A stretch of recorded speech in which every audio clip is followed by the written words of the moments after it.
Hello and welcome to review. Rajamouli గారు తను చెప్పే కథ థియేటర్లో చూసే ఆడియన్స్ కి ఎంగేజింగ్ గా అండ్ ఫ్రెష్ ఫీల్ ఇవ్వడానికి చాలా టెక్నిక్స్ వాడతారు. అందులో main and important one properties ని యూజ్ చేయడం. అండ్ రీసెంట్ మహారాజాలో అయితే అసలు స్టోరీ మొత్తం ఒక ప్రాపర్టీ చుట్టూనే ఉంటుంది, అదే లక్ష్మి. ఈవెన్ కల్కిలో కూడా ఈ ప్రాప్స్ యూసేజ్ థింగ్ ఉంటుంది. అసలు ఈ ప్రాప్స్ యూజ్ చేయడం అనేది ఇప్పటిది కాదు, ఎప్పటి నుంచో వస్తూనే ఉంది. అప్పటి జగదేక వీరుడు అతిలోక సుందరి నుండి ఇప్పటి కల్కి వరకు అబ్బో చెప్పుకుంటే చరిత్ర. కానీ ఈరోజు వీడియోలో వాటిలో కొన్ని సినిమాల గురించి సరదాగా మాట్లాడేసుకుందాం. అండ్ వీడియో చూస్తూ మీ ఫేవరెట్ హీరో సినిమాల్లో ఏం ప్రాపర్టీస్ ఉన్నాయో మీరు కూడా ఆలోచించండి. జస్ట్ ఒక ఫన్ టాస్క్ అనుకోండి అంతే. అండ్ వీడియోలోకి వెళ్ళే ముందు ఇంకా సబ్స్క్రైబ్ చేసుకొని వాళ్ళుంటే మీరు ఎంత త్వరగా సబ్స్క్రైబ్ చేసుకుంటే అంత త్వరగా 1 మిలియన్ మార్క్ కొట్టేద్దాం. ఇంకా వీడియోలోకి వెళ్ళిపోతే ఫస్ట్ రాజమౌళి గారి సినిమాలు. ఆయనకి తన సినిమాల్లో ప్రాపర్టీస్తో స్టోరీ ప్రోగ్రెస్ అయ్యేలా చేయడం అలవాటే. మగధీర తీసుకోండి, ఆ మూవీలో చున్నీకి ఉన్న ఇంపార్టెన్స్ అంతా ఇంత కాదు. కాలభైరవ రణదేవ్ బిల్లాతో ఫైట్ చేసేది ఆ చున్నీ కోసమే. ఇందు ఫస్ట్ టైం హర్షకి కనిపించేది వైట్ చున్నీతోనే. మళ్ళీ తనని గుర్తుపట్టేది ఆ చున్నీ చూసే. వాళ్ళ నాన్నని చంపేది, చివరికి ఆ అఘోరా చనిపోయేలా చేసేది కూడా ఆ చున్నీతోనే. అలా రాజమౌళి గారు ఇండస్ట్రీ హిట్ మగధీరాని 400 ఏళ్ల స్టోరీని ఒక చున్నీతో చుట్టేశారనమాట.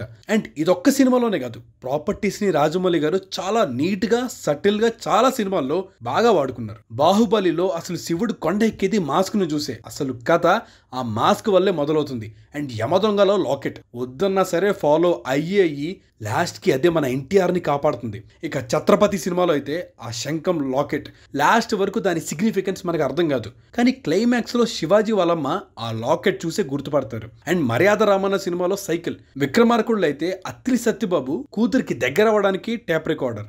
ఇలా రాజమౌళి గారి సినిమాలో ప్రాపర్టీస్ కంటూ ఒక స్పెషల్ ప్లేసే ఉంటుంది. ఇలానే RRR లో కూడా ఉంది, అదేంటో మీరే కామెంట్లో చెప్పండి.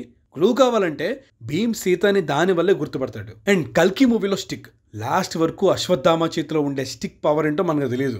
అండ్ అది ఒక్కసారి భైరవ చేతిలోకి వచ్చేగానే దాని పవర్ ఏంటో మనకు తెలుస్తుంది. అండ్ సెకండ్ పార్ట్ లో ఆ స్టిక్ కి చాలా ఇంపార్టెన్స్ ఉంటుంది, ఆల్సో గాంధీవం కూడా. ఇప్పటి యంగ్ డైరెక్టర్స్ లో ఈ ప్రాపర్టీస్ బాగా యూజ్ చేసేదంటే అది ప్రశాంత్ వర్మని. హనుమాన్ మూవీ మొత్తం ఒక స్టోన్ చుట్టూనే తిరుగుతుంది. అండ్ ఆ హీరో హీరోయిన్ లవ్ స్టోరీ మనం చాలా సినిమాలు చూసినట్టే ఉన్నా, ఆ మెడలో చైన్, పట్టీలు, హీరో వాడే క్యాటపల్ట్, ఈ ప్రాపర్టీస్ అన్ని యూజ్ చేయడం వల్ల ఆ లవ్ స్టోరీ కొంచెం ఇంట్రెస్టింగ్ అనిపిస్తుంది. అండ్ ఈ ప్రాపర్టీస్ అనేవి రాజమౌళి గారు సటిల్ గా వాడితే, కొందరు ఆ ప్రాప్ ని ఒక క్యారెక్టర్ లాగా దాని చుట్టూ స్టోరీ నడిచేలా వాడతారు. దానికి రీసెంట్ ఎగ్జాంపుల్ మహారాజా మూవీలో లక్ష్మి.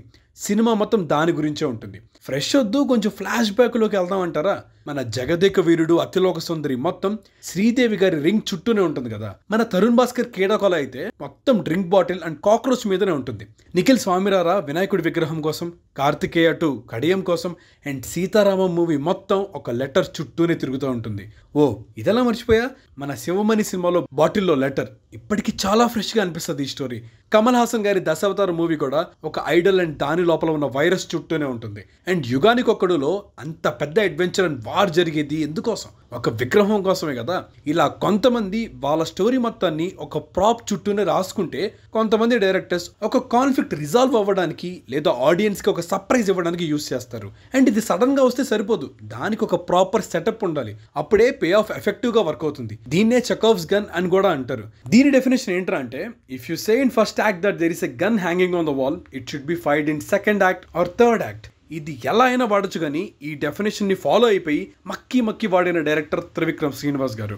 అతడు మూవీ స్టార్టింగ్ లో ఒక గన్ చూపిస్తారు కదా, అది సెటప్. మళ్ళీ అదే గన్ క్లైమాక్స్ లో ఫైర్ అవుతుంది, అదే పే ఆఫ్. అందుకే చెకోవ్స్ గన్ కి బెస్ట్ ఎగ్జాంపుల్ అంటే మన తెలుగు సినిమాల్లో అతడు సినిమా చెప్తారు. అతడు గన్ అయిపోయింది. ఇంకా త్రివిక్రమ్ గారి సినిమా చెప్పాలంటే కలేజా. ఈ సినిమా స్టార్టింగ్ లో రావు రమేష్ గారు చెట్టుకి ఒక కత్తితో ముడుపు కడతారు, క్లైమాక్స్ లో అదే కత్తి ప్రకాష్ రాజ్ని చంపేస్తుంది. సుకుమార్ గారి నాన్నకు ప్రేమతో మూవీలో అయితే పెయింటింగ్, అది ఫస్ట్ హాఫ్ లో ఎగ్జాక్ట్ గా అదే డైరెక్షన్ లోనే ఉండాలి అనేలా పెడతారు. బట్ ఎందుకో మనకి క్లైమాక్స్ లో రివీల్ అవుతుంది. అండ్ స్టార్టింగ్ లోనే ఇది ఇంట్రడ్యూస్ చేయడం వల్ల క్లైమాక్స్ రివీల్ అప్పుడు ఆడియన్స్ కి అది స్వీట్ సర్ప్రైజ్ లా ఉంటుందన్నమాట. వీటన్నిటికి మించి ఒక మంచి ఎమోషనల్ టూల్ గా వాడుకున్న ప్రాపర్టీ అయితే జెర్సీ మూవీలో ఇండియన్ జెర్సీ. నాన్న నాకు జెర్సీ కావాలి అనేది లేకపోతే ఆ సినిమానే ఉండదు. ఆర్య మూవీలో పట్టీలు కూడా అలాంటివి. సారీ, అసలు ఇదెలా మర్చిపోయా, ఐకానిక్ ప్రాపర్టీ ఇన్ టీఎఫ్ఐ మనసంతా నువ్వే సినిమా లాకెట్. సినిమాలో వీళ్ళ ప్రేమని మొత్తం ఈ లాకెట్ నడిపిస్తుంది. ఇది ఎంత ఐకానిక్ అంటే ఎప్పటికీ ఈ లాకెట్ మ్యూజిక్ ని కొంతమంది రింగ్ టోన్ లా వాడుతూ ఉంటారు. ఇలా కాకుండా కొన్ని మూవీస్ లో వెహికల్స్ ని కూడా ఒక క్యారెక్టర్ లా వాడతారు. ఫర్ ఎగ్జాంపుల్ ఆడుతూ పాడుతూ మూవీలో బస్, ఇది చాలా మంది ఫేవరెట్ సినిమా. అసలు ఈ ప్రాపర్టీస్ ని ఇలానే కాకుండా ప్లాట్ ట్విస్ట్ కోసం వాడే వాళ్ళు ఉన్నారండోయ్. సాహోలో హాఫ్ లైటర్, అదే కదా సాహోకి తన ఫాదర్ ని చంపింది ఎవరో తెలిసేలా చేస్తుంది.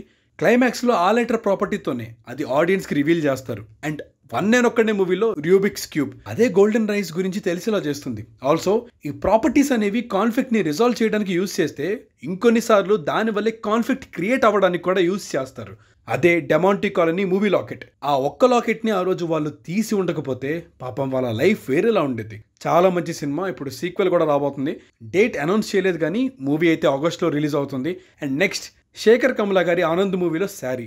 మూవీ స్టార్టింగ్ లోనే ఒక బిగ్ డెసిషన్ కి అదే రీజన్ అవుతుంది. ఆల్సో కొన్నిసార్లు ఈ ప్రాపర్టీస్ ని ఇద్దరి మధ్య బాండ్ ని ఆర్ డీపర్ ఎమోషన్స్ ని కన్వే చేయడానికి కూడా యూస్ చేస్తారు. రంగస్థలంలో హియరింగ్ మిషన్ కూడా అంతే, ఒక ఎమోషనల్ కనెక్షన్ లా యూస్ చేస్తారు. ముందంతా కుమార్ బాబు హియరింగ్ మిషన్ పెట్టుకోరా అని ఎంత చెప్పినా వినడు. ప్రీ క్లైమాక్స్ లో కుమార్ బాబు చనిపోయేటప్పుడు ఏదో చెప్తూ ఉంటే చిట్టుబాబుకి ఏం వినపడదు. అందుకే మళ్ళీ అప్పటి నుంచి మెషిన్ పెట్టుకుంటాడు.